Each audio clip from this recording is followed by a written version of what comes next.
Ok, então nós temos essa paraxá, Be'alotcha, uma paraxá grande, vários assuntos, várias histórias, e para a gente poder ter algumas noções, uma noção um pouco mais genérica da paraxá, eu vou pegar um pouquinho de cada assunto. Normalmente a gente foca em um ou dois, para a gente ter uma visão um pouco mais profunda, mas a gente não pode deixar passar uma paraxá grande como essa, a gente pelo menos tem uma noção do que a paraxá conta para a gente. Então, a primeira coisa, a paraxá chama Be'alotcha, se refere a mitzvah que Hashem deu, que Aaron ele tinha a obrigação de acender diariamente a menorá. Temos ainda um pouco sobre as viagens do povo de Israel, algumas descrições em relação a isso. Temos a mitzvah do segundo Pesach, daquela ideia de que nunca está perdido. Na Israel alguns estavam impuros, então eles tiveram a segunda oportunidade de fazer o Pesach. Nós tivemos nós tivemos tivemos o pedido e a reclamação do povo de Israel de formas diferentes, pediram carne, Moshe reclama para Deus, e Deus ele manda aquelas codornas, e alguns do povo de Israel eles acabam morrendo. Depois você tem, Moshe pede ajuda de Deus, e Deus então dá para ele mais 70 anciãos, e que eles iriam dividir o trabalho com ele, e no final ainda temos a Lashon Hara de Miriam, que ela fala mal do Moshe, que ele tinha separado da esposa depois do Har Sinai. Esses são apenas alguns tópicos que cada um deles já merece bastante tempo. Eu vou pegar só apenas alguns deles para a gente poder começar.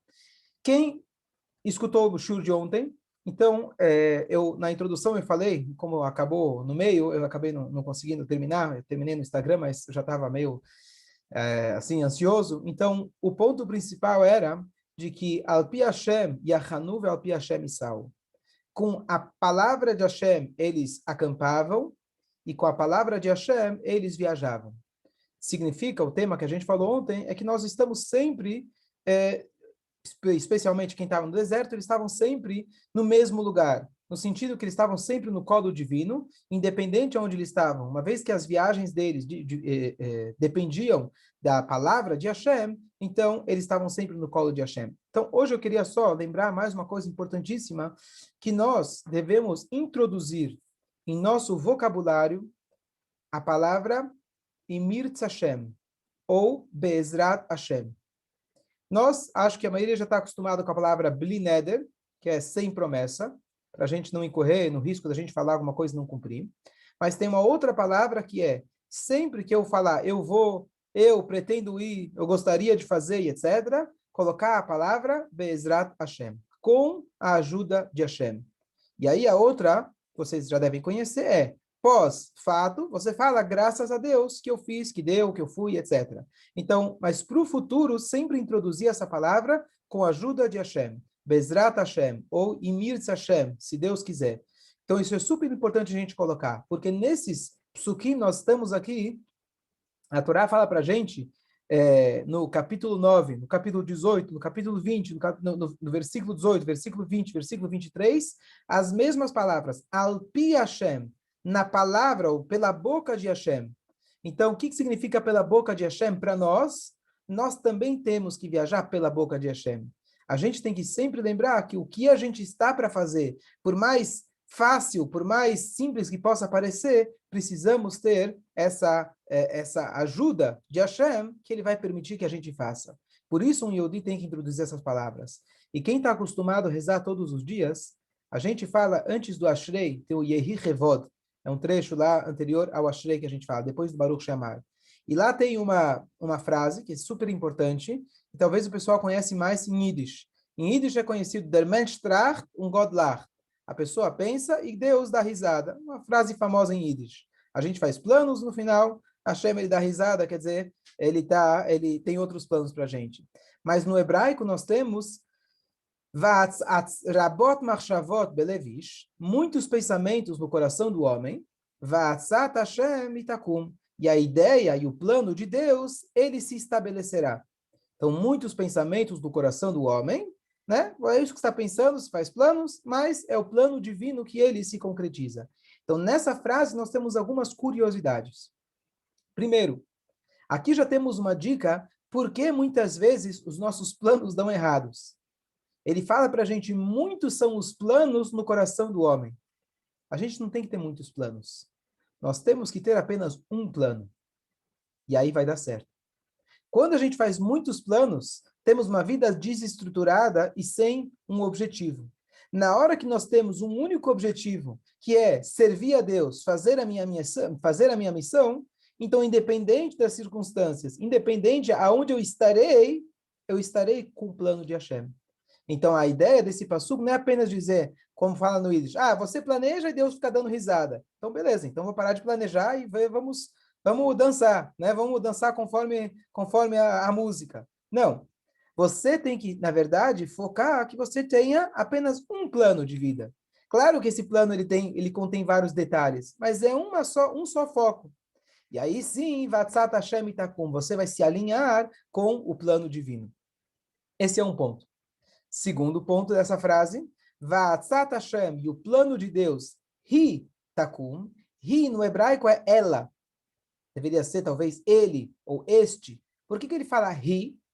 Hi em hebraico, que é ela, é composto de 3 letras. Rei, Yud, Aleph. Rei, Yud, Aleph, em forma inversa, são as iniciais das palavras Im, Yirtze, Hashem. Se for a vontade divina. Então, Vatzat Hashem, se você quer estar ligado com o plano divino, introduz as palavras Im Yirtze Hashem. A gente tem que sempre lembrar de que tudo que a gente planeja depende da vontade de Hashem. Então, isso é um dos conceitos que a gente pode tirar. Isso aqui é uma coisa que eu aprendi no início do coronavírus. A minha esposa, durante a quarentena, ela foi convidada para voltar a dar aula para a escola nos Estados Unidos, que ela dava aula. Uma vez estavam todas as meninas em casa, então falaram, bom, ela é uma ótima professora, está morando no Brasil, mas por que não? E foi maravilhoso, ela deu aula, foi bom para ela, para as alunas. Foi bom que eu ganhei um pouquinho, ela ganhou um pouquinho em dólar, então estava tudo maravilhoso. Mas, quando eles estavam tendo reunião de professoras com o diretor da escola, e aí, ainda no começo do corona, né, ninguém tinha noção, mas para que toda essa estrutura? Ele não queria usar o Zoom, ele montou todo um sistema da escola, complexo, complicado.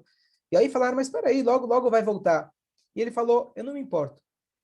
Isso aqui para mim foi muito importante no coronavírus. Pode ser que amanhã volte tudo. Mal a gente sabia.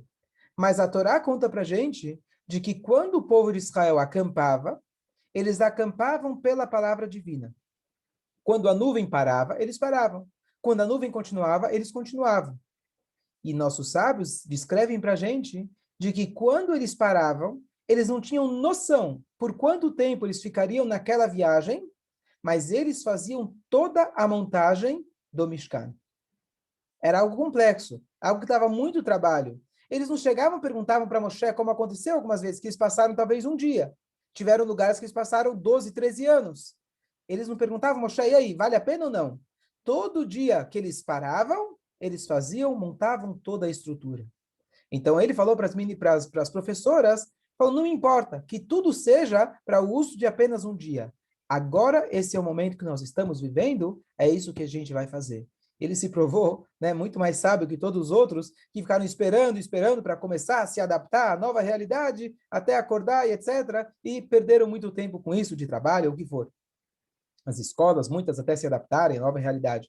Então, isso é uma coisa super curiosa que resolve um dilema filosófico que muitos perguntam. A gente está estudando bastante sobre Mashiach, de terças à tardes. Então, a gente fala, bom, Mashiach está chegando, então, sabe o quê? Para que eu vou construir uma sinagoga? Ou em termos pessoais, para que eu vou investir tanto em mim mesmo? Logo, Mashiach vai chegar, vai resolver todos os problemas. Por que eu vou investir num relacionamento? Se eu acredito mesmo que Mashiach vai chegar, ele vai trazer a paz, resolveu. Não. Isso é delegar as suas responsabilidades.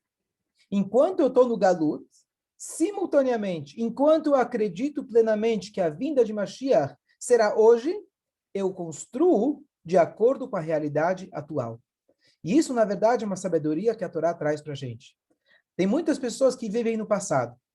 Tem pessoas que vivem no futuro. São poucos aqueles que realmente conseguem viver o presente. Sim, a gente tem um objetivo. Sim, a gente tem um objetivo final que a gente está sempre olhando com o objetivo do futuro. Mas eu tenho que viver o hoje. Totalmente. Mesmo em questões filosóficas que podem parecer antagônicas. Como que eu vou viver o hoje se eu sei que Mashiach vai chegar? Lembra aquela história, aquele cara que chega e fala, bom, você me empresta dinheiro? Falou, sim, beleza, eu te devolvo no dia que Mashiach vai chegar. Não, você acredita que o Mashiach vai chegar, então você empresta quanto for. Você vai dar todo o teu dinheiro?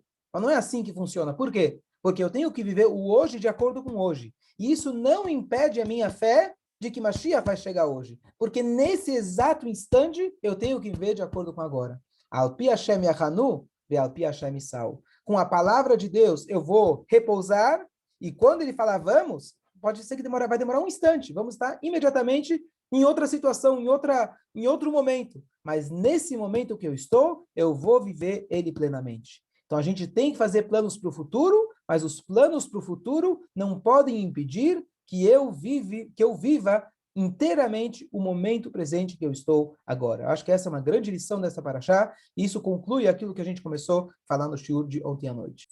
Então, a pergunta é válida em relação à construção de uma sinagoga. Se tem a ver com isso. Então, uma coisa interessante, sim. Número um, a primeira coisa que eu falei, de construir, investir numa sinagoga, mesmo que logo, logo, se Deus quiser, a gente vai para Jerusalém, porque todas as sinagogas vão juntas também. Mas existe um outro conceito interessante e prático na Halakha, por isso que eu estou gravando aqui, para que todos possam entender. Existe uma lei, se você for olhar no Código de Leis, que é proibido uma pessoa comer numa sinagoga. É proibido você conversar de qualquer assunto que não seja reza, Torá dentro de uma sinagoga. É proibido você cochilar numa sinagoga. E a gente vê que hoje em dia tem muitas sinagogas que elas são condicionadas já inicialmente, são feitas de tal forma que você, depois que terminou a reza, você junta as mesas e lá mesmo você come. Não seria uma transgressão? Então aqui tem dois conceitos. Um, estamos fora de Israel. Dois, a sinagoga já foi feita sob essa condição. O que significa isso? Então existe o conceito de que as sinagogas originais onde são em Israel. Se as sinagogas são em Israel, uma vez que estamos fora de Israel, naturalmente a minha construção já é condicionada. Que esse lugar geográfico onde eu estou construindo não é uma sinagoga para a eternidade. Portanto, ela tem certas leniências que eu poderia se comportar dela de forma diferente. E para garantir, a gente, além dessa leniência, dessa questão de estar fora de Israel, a gente reforça isso, que na hora que a gente constrói uma sinagoga, ela já é condicionada, se faz uma condição, isso já é hoje como se fosse uma praxe, já é como se fosse de forma automática, de que as sinagogas que a gente constrói, para não incorrermos, não é que eu preciso comer na sinagoga, mas caso alguém coma uma balinha do bar mitzvah, que alguém jogou e etc., então, caso alguém coma, ou se eu preciso usar daquele espaço para isso, então já está condicionada, é igual tipo falar o Bli Neder, é um step para garantir que a gente não faça nada errado. Nessa mesma ideia, quando, por exemplo, a gente estava na Angélica, justo aconteceu, Baruch Hashem, que foi substituída atualmente por uma outra sinagoga, Baruch Hashem, mas poderia muito bem, uma vez que a casa era alugada, então uma casa alugada, essa é a condição. Eu estou aqui enquanto o aluguel for continuar sendo, enquanto eu continuar alugando essa casa. Então a mesma coisa, eu construo uma sinagoga já sob essa condição. Então isso é uma resposta para a tua pergunta. Próximo assunto, justo no comentário de um dos shurim que a gente teve semana passada, a gente estava falando sobre a questão de que, às vezes, a reza na sinagoga é muito rápida. Aí eu sugeri, bom, você não tem que seguir todo mundo, você pode ficar para trás, chega no horário, chega mais cedo. E aí a pessoa, às vezes, fala, eu estou me sentindo muito atrasado. Então, um dos paralelos para responder isso que eu trouxe está nessa paraxá, e justo agora eu vi uma historinha que complementa aquilo que eu falei semana passada. Então, só para dar para vocês duas histórias. História número um, que não é ainda onde eu queria chegar. História número um. O Baal Shem Tov, ele rezava por muitas e muitas e muitas horas. Fundador do Hasidismo, 300 anos atrás. E aí os alunos, no sábado, eles ficavam meio ansiosos, né? A esposa está esperando em casa, o tchum tá queimando, eu estou com fome, e o rabino não para de rezar. Então, um belo dia eles falaram, sabe o quê? O rabino demora muito, vamos terminar rapidinho. A gente não espera ele, a gente volta para casa, almoça, ele está lá em outro mundo, nem vai perceber, e a gente vai voltar aqui, ele provavelmente ainda vai estar no meio da reza dele. E está tudo maravilhoso. Dito e feito, só que quando eles chegaram de volta, o Baal Shem Tov já tinha terminado até de comer, se eu não me engano. E eles acharam estranho. Rabino, o que aconteceu? A gente, né, sentiram mal, a gente foi para casa, a gente achou que o senhor ia rezar bastante. E ele falou o seguinte, imagina que tem uma maçã, uma fruta no topo de uma árvore. Como você consegue fazer isso? Então, se você não tem uma escada, você faz uma pirâmide humana. Você coloca 10 embaixo, depois 9, depois 8, depois 7, até aquele que é mais corajoso e mais ágil, ele vai subir nas costas de todos, e aí ele vai buscar pegar a maçã que está lá em cima. O que acontece se aquele que está lá embaixo, ele fala, estou com fome, eu estou com calor, está muito pesado, eu vou dar uma saída. Então, de repente, aquela pirâmide de 5 andares, de repente ficou com 4, ou 3, ou ela cai de uma vez. Então, foi isso que aconteceu comigo hoje. Então, o que ele estava dizendo é, isso responde à pergunta que vocês tinham feito em relação ao minyan, etc. Talvez eu não me sinto que eu estou lá no topo da árvore, eu não sinto que eu consegui chegar nas alturas, mas eu estou dando a estrutura para que todos nós, coletivamente, possamos pegar aquela fruta, possamos chegar num nível importante, coletivamente, para a nossa reza, para a reza de Bnei Israel, que a nossa reza possa ser atendida. Então, talvez para mim era mais cômodo eu ir para casa, mas aqui a gente vê a importância da gente rezar juntos. Número 2, aquele que se sente atrasado, aquele que fala, bom, eu cheguei cedo na sinagoga e fiquei para trás, eu fui o último a sair, será que eu acabei perdendo o trem? Então eu falei que não é que você perdeu o trem, então, a gente pode usar uma metáfora diferente. Qual é a metáfora? Então aqui tem na nossa paraxá. A nossa paraxá descreve para nós, a paraxá anterior descreveu para a gente qual era a posição de cada uma das tribos no momento que eles acampavam e viajavam. Agora, na nossa paraxá, ele conta para a gente como de fato era a viagem, levantava um, depois ia o outro, depois ia o outro, e por último, você tinha a tribo de Dan. Da tribo de Dan, eles eram os últimos da fila. E eles eram chamados, diz para a gente a Torá, Me'asef lechol machanot, os juntadores de todas as outras tribos. O que significa juntadores? Então, em termos literais, significa que se as pessoas, eles eram os últimos, e mais ainda, se alguém deixava cair alguma coisa no meio do caminho, eles faziam a mitzvah de achados e perdidos, devolviam para o seu respectivo dono. Então, aqui vem a história. Chegou uma vez o Reb Michael de Zlotchov, que ele era um aluno do Baal Shem Tov, ele costumava rezar muito tarde de manhã. Não é uma receita para todos nós, pelo contrário, mas ele rezava tarde. Com certeza não acordava tarde, ele acordava cedíssimo, ia na mikve, rezava, meditava, estudava e assim por diante. E aí falaram para ele, por que o senhor reza tão tarde? E ele falou, vocês sabem que no final de todas as tribos, você tinha a tribo de Dan, que ela era responsável de catar todos os cacos quebrados ao longo do caminho e conseguir devolver isso para o seu respectivo lugar. E assim foi, e assim também eu costumo fazer com a minha reza.